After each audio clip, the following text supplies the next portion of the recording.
Alright everyone, this is going to be your usual tag team set review. This time with Lorwyn Eclipsed.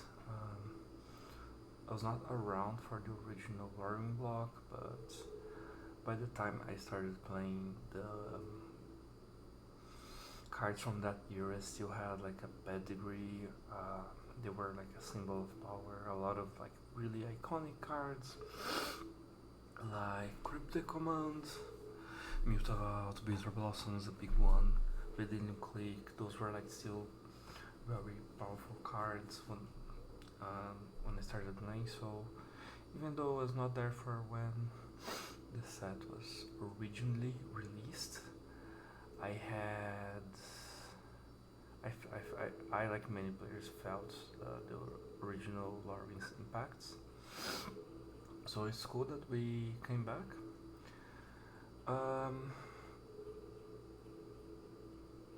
My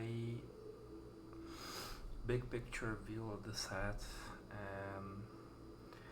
is that it's not a very powerful set in a broader sense, because most of the cards are not generically good. So they are either like specific archetype type cards. There's this is a kindred set, so there's a bunch of payoffs there. Or I think they're a bit too slow for standard mostly. So that's like my, and of course that there's some key points we're going to talk about when we delve into specifics. So I'm gonna change it up from how we usually do the reviews this time around. I prepared a couple slides with, I think, that what are the highlights for the set, and we are going to talk about how the cards could see play. So alright, so let's get into it. First off, this is like the first big section. Lorwyn's gonna have the Shocklands. So what does this do for standards? A couple things. Mostly, like the most impactful one is gonna be allowing decks that had like good cores or good plans, but their mana base was too inconsistent to work, to make them like a competitive choice. I think the prime example for this is the banned airbending deck. The deck really wanted Temple Garden, and here we have it. So I think that one of the things you can do is like revisit old ideas where you thought, okay, I have a good thing going on here, but the mana just doesn't work for now. Shocklands really help with that. And of course, like existing archetypes that were of these colors are gonna receive a boost.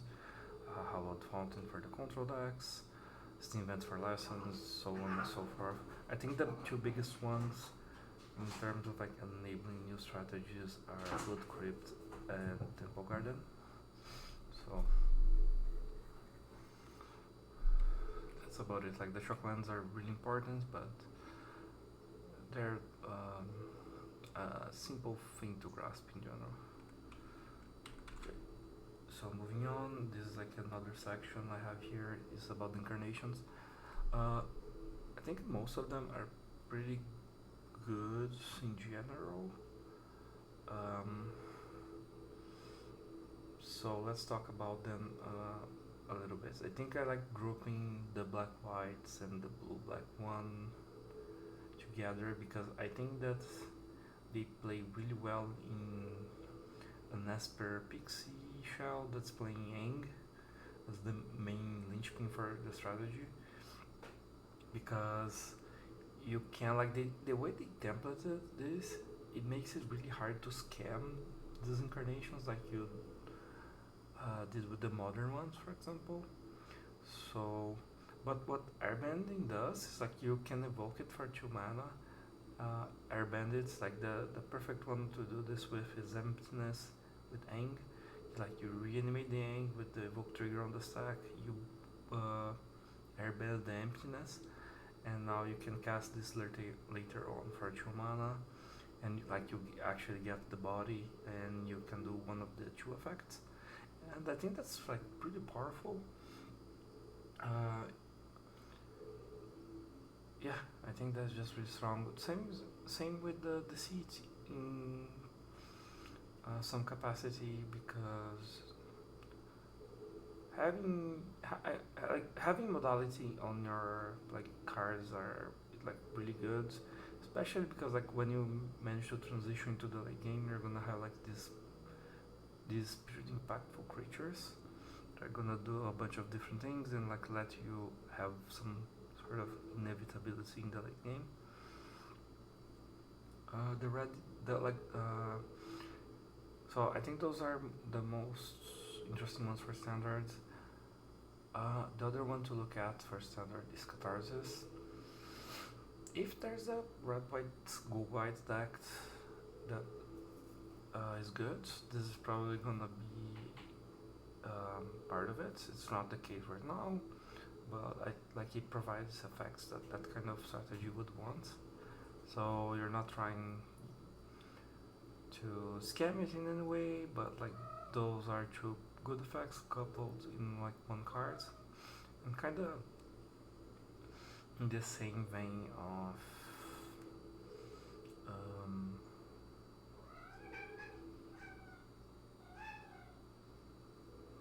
the other ones. If you manage to get up to 6 mana and you have like you draw this, you're happy to have it in your deck, because it's gonna be a pretty big swing, because it makes two tokens and it hastes itself. It's also kind of cool that these are hybrid cards, so you can reasonably play them in monocolor decks where you just like have a free splash from a bird or something to manage to pay the other color sometimes, which is kind of cool.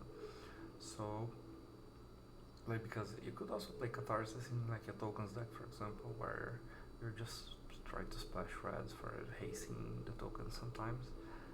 It's kind of nice. It's nice to have this kind of effect with a card like Elspeth, for example. Um, and I think the other two ones, Vibrance and Wistfulness, are probably more of like eternal format cards, where you're talking about things like Pact of Negation, Summoner's Pact. You're talking about things like Living Ends deck, where you are going to be really interested in having a disenchant and like a looting type effects on big body. So I think there's like have outside shots of seeing Eternal play, but overall I think the cycle is good.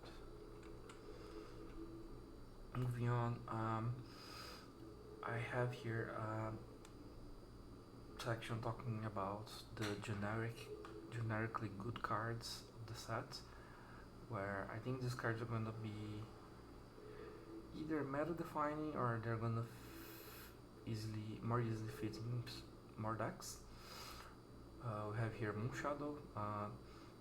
Moonshadow is kind of a really nice card, because the older the format gets, the easier it is to enable it. Like in standard, you're probably gonna be looking at self-mew, like looting effects. You're actively gonna be trying to fill your graveyard up. But the older the format gets, just like playing the game, normally is gonna enable this card. You're gonna have Mishra's Bubbles, you're gonna have Fetch Lands, you're gonna have there's like Strife Rays, and suddenly you're not doing any work for like this very understated creature. It is an elemental and it has menace, so those are like potentially important keywords as well. So I expect this card to see play. People are definitely gonna try to build decks with it for sure. It's like I think the power is there in a very generic way, and like the deck building part of it is like pretty open ended, which is something I like quite a bit. Here we have as well a Springleaf reprint. This card has constructed pedigree. It sees play in a variety of like type of decks. Maybe you're interested in having a way to tap your creatures. Maybe you're an artifact deck. Um, you're gonna use this as a tutor target for one costs. Sometimes that's a thing as well. And right now there's like Gran is a very popular card in standards, and she doesn't need to attack to loot, so that's pretty cool. You could just like tap her to Springleaf Drum in some kind of deck that is interested in that. So yeah, this card might not see play right now, but like it is some. It always ends up seeing play somewhere, so it's nice to be aware of it. We also have the most important reprint for standards and Pioneer as well, which is Spellsnar. This card is pretty strong. I think everyone that has played the game for a long time knows that. It's just like gonna be a staple. It's really important, like in tempo or control decks, to allow you to catch up on the draw specifically. So like they start and you can spell snare their come on turn 2. That's huge. I can't understate how huge that is, and that's gonna be pretty key role player for standards. This is like the type of card you could see shape up how curves are built in standards depending on how popular it is, and this is gonna kind of self-regulate in a way, where people might try to throw your spellsnare off by playing like odd numbers in a greater quantity. But yeah, not that much, but like it's something that could happen a little bit. I expect spellsnare to be great. Next we have a new card which is Requiting Hex. This card is our long-awaited cut-down replacement for standards. It's very comparable to, I guess, like Fatal Push. It is a Fatal Push which can give you a small amount of life if you're willing to blight one of your own creatures. Yeah, standard didn't have this kind of small ball option for removal spell, especially at instant speeds. Like stab is okay, but it misses a lot, especially creatures that are a bit bigger. We have a bunch of decks that can put counters these days, so yeah, this card is pretty great. You're gonna see a bunch of play in the black decks for sure. And the next one, it is a bit of a archetype specific card in Lorwyn in Perfect Naturalist, but this type of card usually sees play in a bunch of different style of decks, so I decided to put it here. It's basically the strongest Satyr, Wayfinder type card we have ever seen, because it's a 1/3, so it has a better body than this type of card usually has, which is 1/1. And it picks up a creature as well, so that's gonna be triggering your Insidious Root. It's gonna be finding your Superior Spider-Man, or just helping you hit land drops as usual. And it also has an ability that can take over the game. So this card is just great to me. And like cards like these, much like Springleaf Drum, usually find a way into decks, and is like the strongest version of this effect we have ever seen. So it's not a flashy card, but it is an important one. And moving on, I grouped a couple of the green cards here as archetype specific role players. They don't necessarily are gonna go together in the same decks, but I just grouped them here because of the color. The first two ones are Mutable Explorer and Sapling Nursery. There are various flavors of landfall decks right now in standards, and I think these fit pretty well.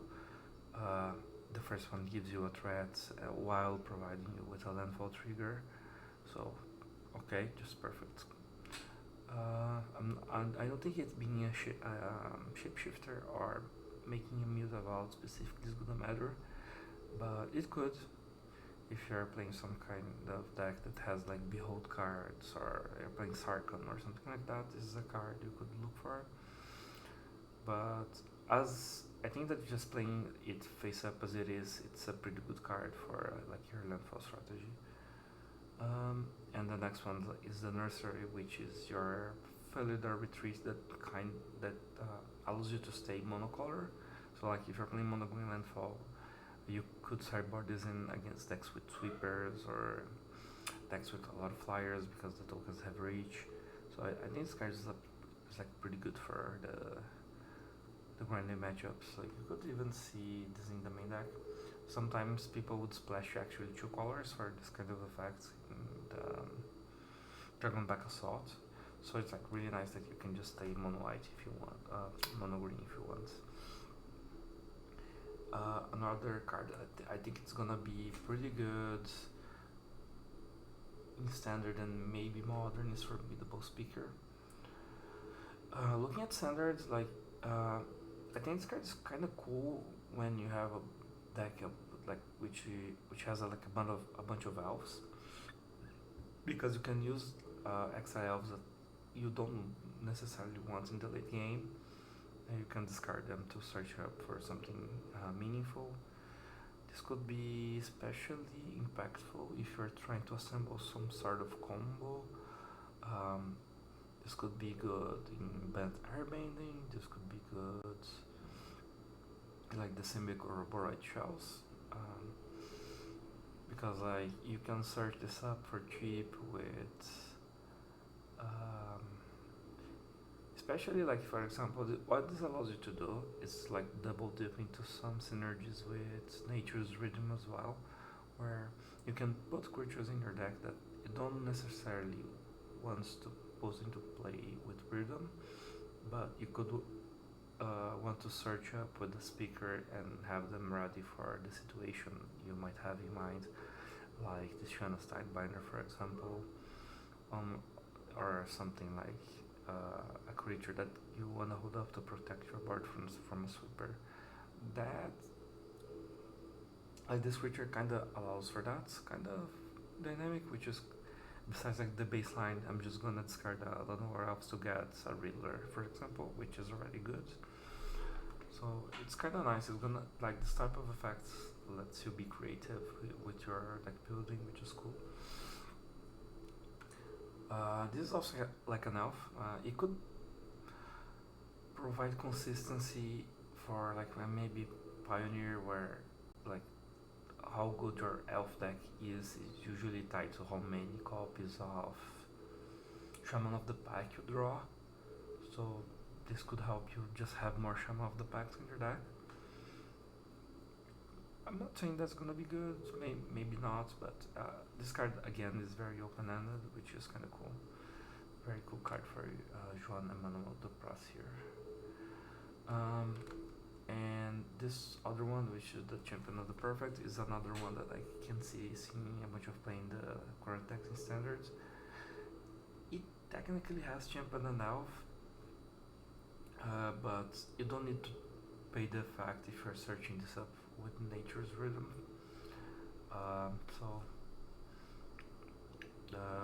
Yeah, this is gonna this is the type of card that can just take over games pretty easily, and you actually run some elves in your deck. So this could just play outside of like your dedicated tribal deck. Right, you don't need to be playing a bunch of elves for this card to be good. And the other one is Celestial Reunion. This is a pretty weird card, which is like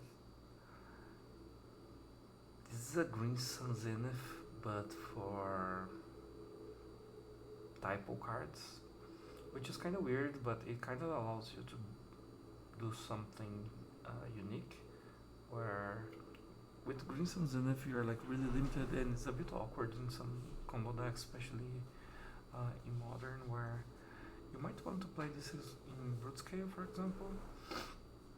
Right, where you can't really search up for Basking Broodscale with Green Sun Zenith, but you could stab some spells and your Flash Raker to power this up and improve consistency of your deck. Otherwise, this could see play in some kind of deck that's trying to assemble a combo or something like that. But I think like the most likely place you're gonna see this being tested at least is best in brute scale decks for modern. I don't think you want to have this kind of effect in standards. Nature's rhythm, like you usually don't have enough creatures of the same type to build a deck like this, and nature's rhythm is less destructive and it's probably a better choice. Next up, I want to talk about some like new archetypes that might come into play for standard with the sets. I think the most promising one for me is goblins because you could build your deck built around bloodline binding, which is Patriarch's binding but with convoke. So you're just not trying to play this creature deck that's trying to assemble your many creatures of the same time of the same type to turn on their synergies and things like that. And you could just be a combo deck instead. So you're just trying to reanimate all of your creatures, sacrifice them, and like kill your opponents because they introduced in the set a sack outlet, Champion of the Weird, Bogart Cursecrafter, and Bogart Mischief as two blood artist effects. So yeah, and like there's a bunch of like really good goblins like from the previous sets in standard. Either Drift has a bunch of really good ones as well. So you could reasonably, I think, build a goblins deck that has that combo finish, and I think that's really important because a lot of the decks right now have a bunch of like really good interaction because of Bajurmo Cub. So you need something extra to make your creature deck work. Like just playing a bunch of creatures that synergize together is not gonna cut it, basically. So I'm excited to give this one a try. This is like the type of deck that I love to play, like creature combo. So yeah, I think it's hard to say how good something like this would actually be without like actually building a deck list and playing some games. But like it could be like the best way for a deck like this to be successful is gonna be how good is your fair plan, because like the best way for a deck like this to work is like you can just pressure your opponent enough with your fair stuff, where you're getting value with your grub, you're killing their creatures with the curse tosser, you're draining them a little bit with the curse catcher where like they have to flinch and then you can take over, where they like the only thing that they don't need to only be afraid of your creatures, they can like they need to be afraid of the reanimation combo as well. So that's usually what you're trying to look for. I'm excited about this one. I think something completely new. And I'm also excited about this one because like the Mirror Mid-Range is a deck that I play quite a bit in standards, and Lorwyn has maybe introduced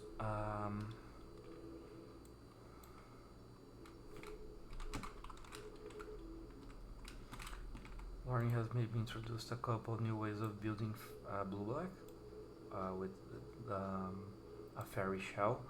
We have a couple really good new fairies, like I think like the strongest one is Bitter Blossom Bearer, but like the other ones are not weak either. But we can play those as your like new flash threats, and we also have like the old fairy synergy cards. Because basically, the new fairies don't have any fairy synergy necessarily, but you have pretty strong payoffs for them in the other sets. Spell Stutter, Fairy Fencing, and Evil Drain.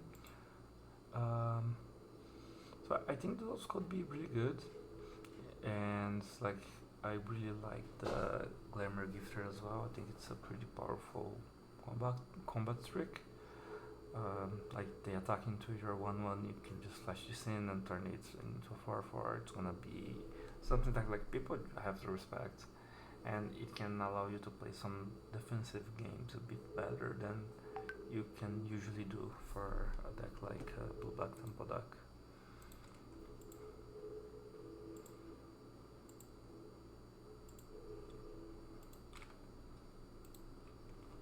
So yeah, I'm pretty excited about this one. It's gonna be, it's like nothing groundbreaking, but it's kind of cool. Like you can think about building Blue Black differently. And lastly, I put some cards here that I think that I would not be surprised if those that saw play somewhere. A Johnny is just very cheap way of creating tokens. This could see play ranging from like a token deck with caretaker's talents to like maybe control or like even White Winnie.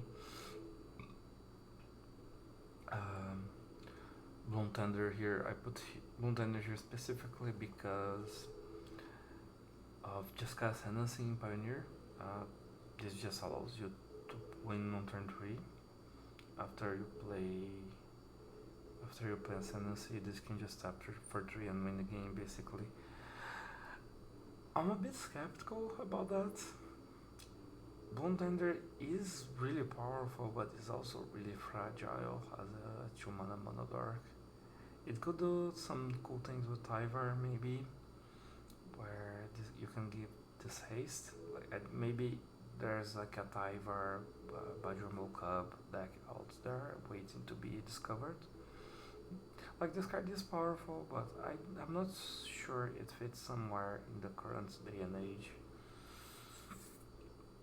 Kind of like in the same vein, I put the King's Sentry here as a card that would be powerful in another time, but like a White Winnie style deck right now doesn't really exist.